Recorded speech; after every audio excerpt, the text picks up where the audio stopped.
Hey, Dustin Tibbetts here, financial advisor with Jazz Wealth Managers. How's it going today? Welcome, welcome. Boy, this is coming up a lot. This will be a quick one, really short, simple one, just so you know the rules. One of our jobs as an advisor is to try to make sure you follow the rules, but also make sure that you have access to as many rules as possible, maybe things in the fine print that you weren't familiar with. I want to talk about your 401k loan when you leave your job. Maybe you've taken a 401k loan at some point, and I'll illustrate that in a second. It's totally fine. They're allowable to take. I've done videos on this in the past. If you want to take a 401k loan, you've got a good reason for it, by all means, go for it. If you're taking it out to just blow it on stuff, I mean, that's silly, but most people don't do that, so that's not what I'm arguing about today. Let's say, hypothetically here, you go like this. I'm having a problem with the button. There we go.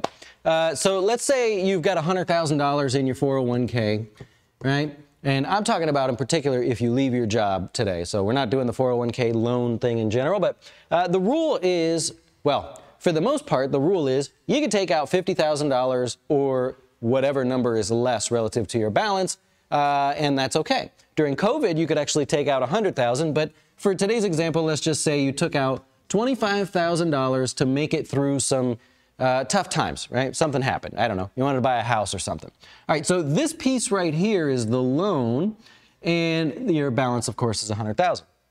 So over time, when you get paid out of your paycheck, you're making payments towards it. The interest goes towards you. You get all of that. But let's say now you leave your job for greener pastures. You find a better job, right? Well, your employer is going to give you a couple different options, and they're not required to give you any one particular option. It just depends on what they offer. They are either going to say, Mr. Former Employee or Mrs. Former Employee, you have a loan.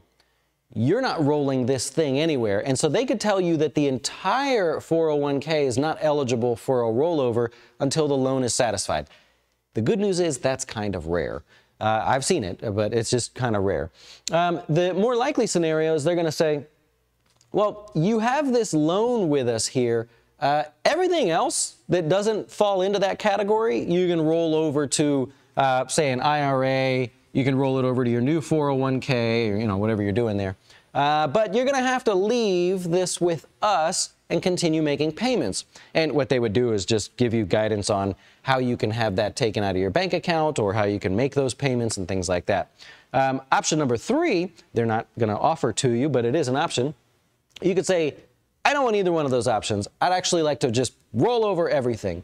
And if you do that, they're going to say, well, then you're not making good on this loan, and this whole thing becomes a distribution.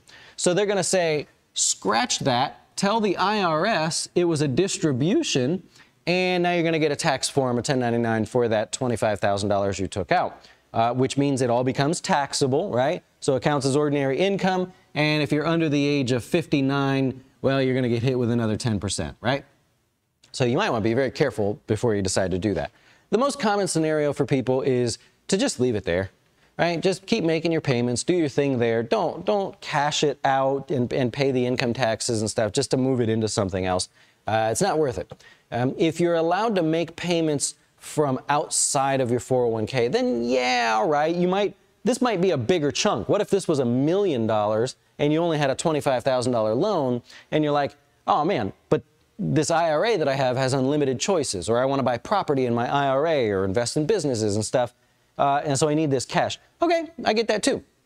But if the balance relative to your loan amount is pretty tight, then you might as well just keep paying it off there. You have to pay it off anyways at some point. So that's what I would do. If you need help with any of that stuff, we probably do 400 rollovers a year, maybe more than that. So we get a pretty good feel for, you know, what's allowed and what's not out there. But happy to help. Check us out at jazzwealth.com. And like I said, this will just be a short one today to let you know what you can do, because for some reason, everybody's switching jobs right now, and I'm getting this rollover question a lot. So I hope this helps. If it did, you'll hit the subscribe button for me. I think you will. I appreciate that. Hey, you made it to the end. That's awesome.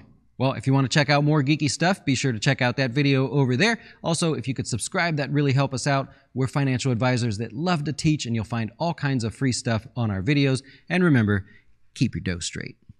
Yeah, I did it. You did. That was it.